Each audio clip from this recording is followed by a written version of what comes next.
I'm sure you can hear the birds. I mean, I wonder, this lighting is a little bit crazy because like there's darkness here and then sunlight here, so maybe not. But also I don't like just the ring light lighting because I don't know. Anyways, today I'm going to be doing a pharmacology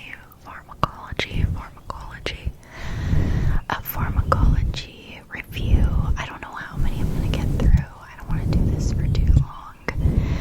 But I figured since I'm going to be studying anyway, I might as well review it. So our first medication is Cyclosporine,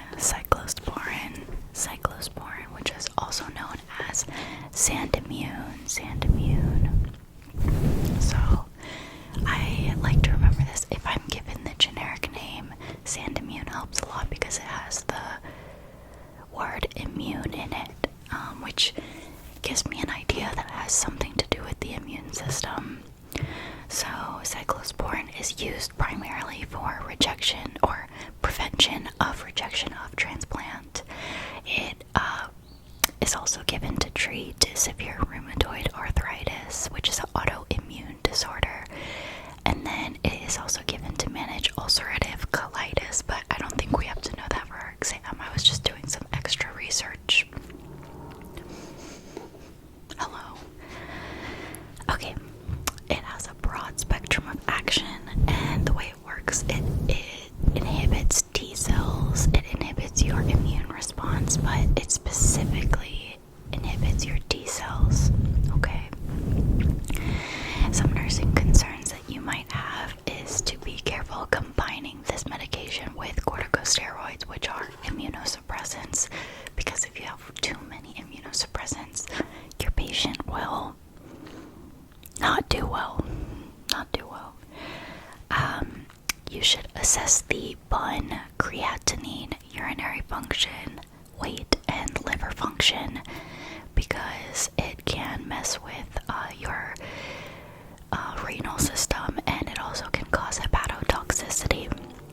So whenever you're doing labs, you want to look for those specific things. Also, you don't want to mix it with grapefruit juice. I'm not sure why. It probably has to do with the absorption rate or something, but I just know no grapefruit juice. Adverse effects are seizures, tremors, hypertension, hepatotoxicity, diarrhea, nausea, and vomiting, okay? And then some nursing interventions. There are a lot of them, okay? Are you ready? We have hand washing. That's your number one. That's your number one way to avoid infection because these patients, they're very prone to infections because they don't have an immune system. So, you gotta do your hand washing, teach the patient that, and also do it with, like, yourself because you're a nurse. Avoid anything invasive, so invasive procedures, tampons, rectal temperatures, and rectal suppositories, just anything that's going inside of you that might cause a bleed or build up bacteria from the tampon, you know. You need to do frequent and meticulous mouth care because bacteria builds up in your mouth, and an immunosuppressed patient is not gonna be resistant to that. You want to bathe with antibacterial soap. You want to avoid crowds, frequent wound dressing changes. When the dressing is soiled, you gotta change it. You want to make sure you're keeping up with a clean wound. You also want to protect the skin and wear shoes to avoid any lesions or cuts or scratches. For the nurse, keep supplies separate from the other patients, so any cups, straws, gloves, anything like that, keep it separate. Also, the patient cannot have water from a shared container that someone else used, and they cannot use any still standing water that's been sitting there because bacteria is probably growing. Avoid fresh fruits, veggies, and uncooked foods because bacteria lives there. The patient should know to report any sore throat, fever, chills, or joint pain because they're probably having an infection of some sort. So they need to let their healthcare provider know.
Its brand name is Phenylephrine. I like to think of Neo from the Matrix. I don't know why.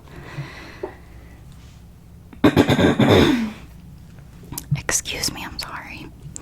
Its mode of action is vasoconstriction, which increases the systemic vascular resistance, which then increases systemic blood pressure. Okay, so it's an alpha-1 agonist.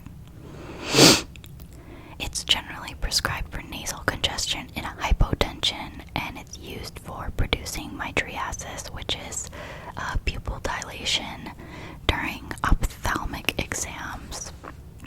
Its adverse effects include a headache, restlessness, insomnia, cardiac arrest, euphoria, palpitations, dysrhythmias, tachycardia, hypertension, and pulmonary edema from the cardiac problems. So when I think of adverse effects, I'm just gonna think anything high blood pressure related, like someone that you see with high blood pressure. All those symptoms are probably gonna be adverse effects of this medication. So yeah, that's all I have to say about that one. And why is my phone not charging? Or why is my iPad not charging?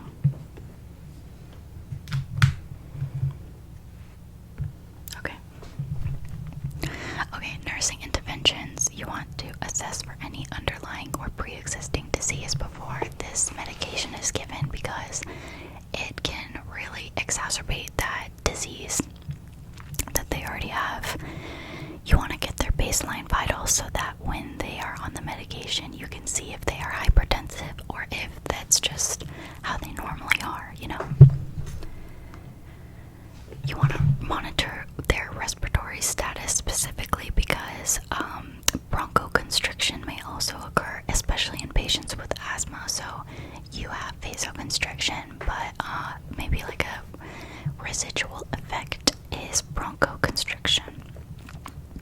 You want to use a cardiac monitor on these patients if you can, including blood pressure, and then inform the prescriber if they have any changes in their input and output, because high blood pressure may affect fluid balance and fluid overload, and also renal perfusion and function. So if someone is not outputting as much as they're intaking, then that kind of signals that maybe you're not having good. Okay, sorry, I had to cut the video because a very dear friend was calling. Shout out Christian. I told him I had to study for pharmacology, which is true, but he doesn't know that I'm making an ASMR video. Okay. Okay. Yes, I was on phenylephrine. Alright, so some specific phenylephrine nursing interventions would be examine the IV site frequently, because vasoconstriction may cause tissue damage and even extravasation, where it's necrosis of the tissue around the vein. Because if the meds are leaking, imagine the meds are going in, the vein is like this, and the meds are going in, and the vein is now like this. There's a chance that the needle is somewhere else, and that the medication is flowing out into the tissue. So you want to look for any pain, redness, inflammation. Ask the patient how they feel about it. Also, for the ophthalmic exams, you want to tell the patient not to put on their eye contacts just yet after the exam, and also take off the dark eye protection, because the dark shades will slow the process of the pupil going back to normal, and then the eye contacts don't really fit right. They might be really uncomfortable if you put them on right after mydriasis and the pupils aren't shrunken yet. And then lastly, use phenylephrine only for 3 to 5 days to avoid rebound congestion and tolerance, because I'm trying to remember how rebound congestion works. I think it's just so you build a tolerance, and then because of that tolerance you get congested again, and you keep taking medication,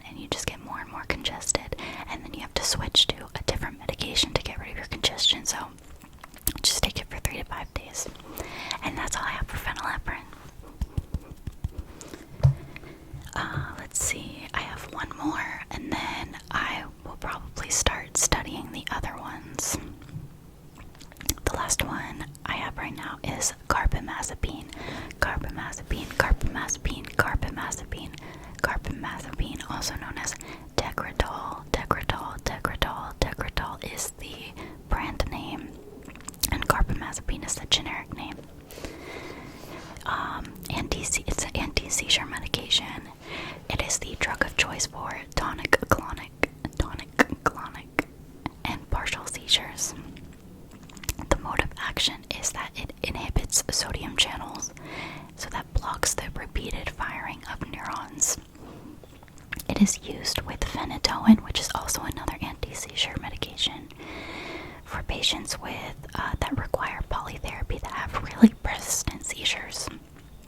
Some nursing interventions is to do a complete neuro assessment, which includes your Pearl, the level of consciousness, orientation, motor response, verbal response, and cognition. You want to get their baseline history, only any drug reactions that they've had, vitals, electrolytes, and complete blood count. And then you want to monitor their seizure activity, of course. Assess serum levels of drugs to make sure it's at a good dose and that it's not going to drop off to a non-therapeutic level and then they're going to get seizures. Monitor blood dyscrasia and then also make sure you have environmental safety. So pad the side railings of the bed. Make sure there's nothing you can trip over, nothing the patient can bang their head on. Just make sure it's very safe in case the worst case scenario happens.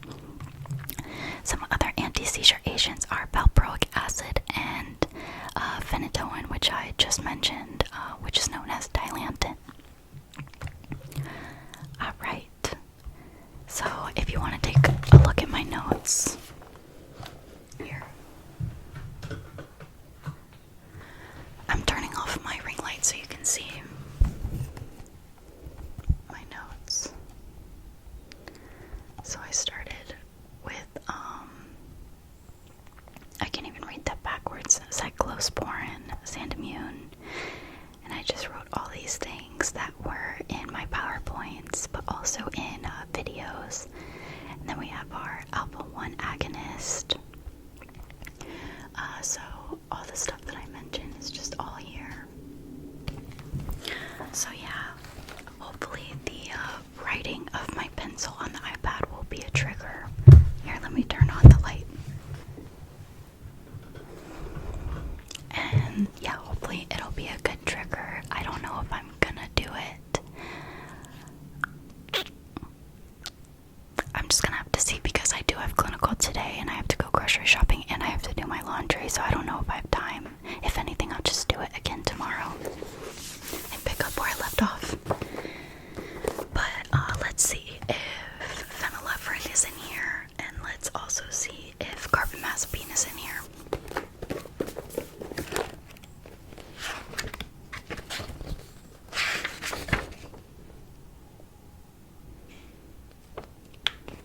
Okay, I see carbamazepine.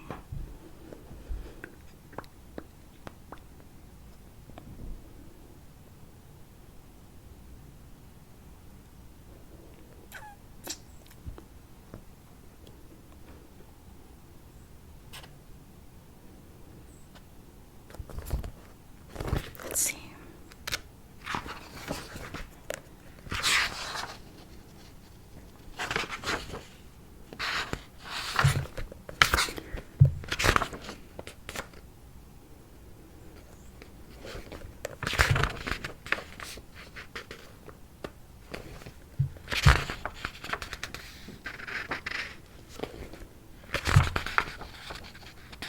I'm seeing a lot of hypertension medications, but not a lot of alpha-1 agonists. But that's okay, we can look at carbamazepine. Let's see. Okay. So this is page 162. Sodium channel blockers. We have what looks to be a police officer. It has the indications right here.